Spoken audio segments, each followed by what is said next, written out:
Are we just bringing in new buses as a knee-jerk reaction, or have we done the studies that prove that indeed procurement is the way to go in addressing this particular challenge? Thank you so much, my brother, and good morning to both Ibrahim and Elvis, and to our cherished viewers. First and foremost, we must admit as a people that there is no problem that has just a single solution. True. And therefore, solutions to problems are always multifaceted. And therefore, one may propose a leg, another may propose an arm, and another also propose a head, a nose, and all of that.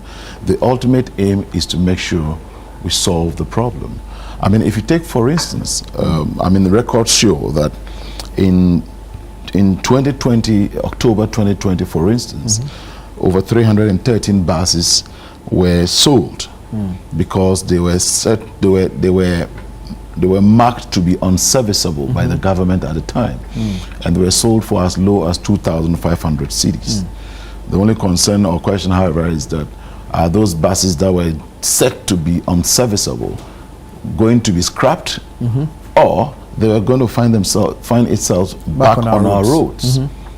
And that is a question that we may... And that's one of the major problems we have, because we don't hold anyone accountable for some of these things. People intentionally or deliberately run down the vehicles and sell them off as scraps. I have always had a very serious issue with all governments in terms of the age of vehicles, especially public transport. True.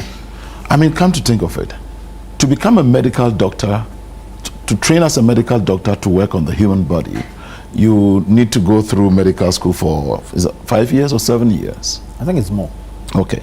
Then now, to now be a driver, to move people from one point to the other, it takes just less than 3 months or 4 months, and then you are qualified, and then you carry people, and many people. The other concern has been that the mode of teaching. Drivers, some have only basic education. So how well do they even understand what they need to know before driving? But that not being the substantive case. One key thing we need to look at is maintenance, the culture of maintenance, which has been very bad, not only in Ghana, but in Africa at large. We must look at that. Because I think if Ibrahim recalls, the last time we were here, he said when he was driving his car last, he was hearing some noise and he wants to take care of it. That is it. You don't need to let things escalate to the highest level before you want to attend to them, because the cost of that maintenance or servicing will now rise because you didn't nip it in the bud when it started. True. So we need to make sure that we inculcate in ourselves a culture of maintenance, because every state institution, every public institution, every private person must see the need to have a maintenance culture. True. So that if your vehicle is due for servicing at 2,500 kilometers, don't let it go beyond another 10 kilometers before saying that no, make the time to do so. And there must be proper measures put in place to ensure that these things are abided by vehicle owners and all of that. The concern is not only about pumping, it's not only about pumping more buses into the system, but that is also one of the solutions. True. But also we need to plan. There are other countries that are more populated than we are. And fortunately, I believe we can do these things together with DVLA, for instance. Imagine that they say, okay, on every Monday, vehicles with number 2 or an even number in their number plate are not supposed to be in the central business district. What it means is that if you know your number plate contains an even number or an odd number or a certain number, it means you stay off, you are cordoned off, just to ease the traffic. We must encourage hailing services, such that if my brother and I find out that we are in same locality, it shouldn't be difficult for us to all agree that, look, let's use your car, we contribute to it. But because the African is abusive, carpooling, it's a bit abusive or opportunist. So I feel that when I sit in Ibrahim's car, it's his cost to fuel the car, drive it, and service it. And even if anything happens on the way, you'll be surprised that we will get down and leave him on his own. But if we come to the realization that these are little things we can all do to help each other, because on daily basis, we always think that everything must be the responsibility of somebody or someone else and not us. And so we keep shifting responsibility, and when the problem explodes in our face, then that one we feel concerned and we want to cry wolf. The private sector will also need to play a major role in this. You agree with me that in the past weeks, petrol price, for instance, has gone down to the level that it has now gotten to a single digit in a very long time. It has gotten to a price that is lower than the dollar, and so many things. Now, one expects that the corresponding response will also be that lorry fares will drop. And so some of the private sector transport owners or drivers are abusing and taking advantage of the situation, and rather milking passengers. But they argue that it's not just fuel prices that contributes to the build-up of the fares. They argue on the price of spare parts. They argue on the state of our roads. We cannot let that even fly. How come when petrol prices go up, they immediately respond by wanting to increase prices? So when it goes down, then they know that there are other variables. We agree there are other variables.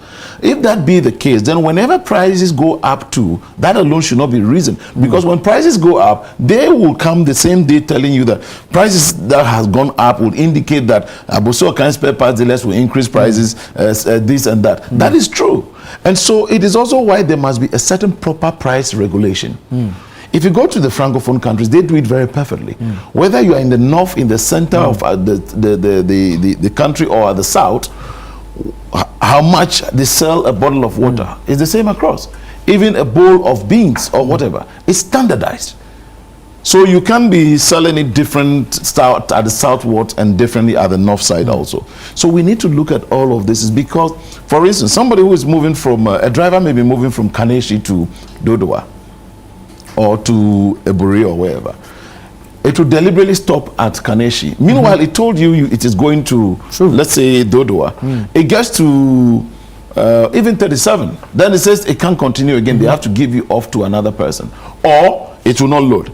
Just when they offload all of you there, it moves to the next point and it's loading again that it is going to Medina. You sit in Medina or Dodowa, you get to Medina, then it tells you that it can't continue any longer. And they are doing that just to make sure they take the money in bits and pieces to extort from you. I saw a scene over the weekend where I'm told some, whether they were security personnel or individuals who felt aggrieved, went in to fight some of these people. It is unacceptable, though, but some of these things become justified when you think that we are vulnerable and you want to take advantage of us and abuse us.